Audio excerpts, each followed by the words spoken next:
Sir, ડિંડોલીમાં દુષ્કર્મની ઘટના બની છે, શું છે સમગ્ર માહિતી? ડિંડોલી પોલીસ સ્ટેશનમાં એક પીડિતાએ ફરિયાદ આપેલી છે કે પોતાના કુટુંબના એક જેને નડદોઈ થાય એ વ્યક્તિ છે એને પોતાના જે એનું ડાયવોર્સી જીવન છે એમાંથી એને બહાર લાવવા માટે કોઈ સાધુ સંતનો સંપર્ક કરાવી અને એને જેનું જે લગ્ન છે એ ફરીવાર પાટે ચડી જાય એવી એને બાહેંધરી આપી, એને ફોસલાવી અને એની સાથે સંબંધો કેળવીને પછી એના ઘરે એમને રાત્રિ રોકાણ કરેલું અને રાત્રિ રોકાણ દરમિયાન પીડિતા સાથે જબરદસ્તી કરી અને એની સાથે રેપ કરેલો.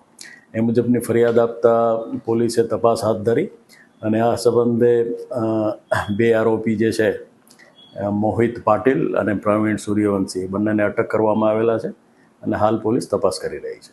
સર, કેટલા ટાઈમથી તાંત્રિક વિદ્યા કરતા હતા? તાંત્રિક વિદ્યા કરતા હોય એવું કંઈ હજી તપાસમાં નથી આવેલું, પણ એને એ રીતનું એને એવી લાલચ આપેલી કે આ તાંત્રિક વિદ્યા કરીને આપણે તારા પતિ સાથે જે અણબનાવ છે એને સંબંધો ફરીવાર બંધાઈ જાય એ પ્રમાણની આપણે તાંત્રિક વિદ્યા કરીશું, એ રીતની એને એક લાલચ કે બાંહેધરી આપેલી. સર, આ કોઈ વિડીયો પહેલી વખત છે કે આ પહેલાં આવું કોઈ કરી ચૂક્યું છે આરોપી? આ રીતના રેપના કોઈ બનાવમાં સંડોવાયેલો એવું નથી, પણ એના અન્ય ગુનાહિત ઇતિહાસ જે છે એ પોલીસ તપાસી રહી છે.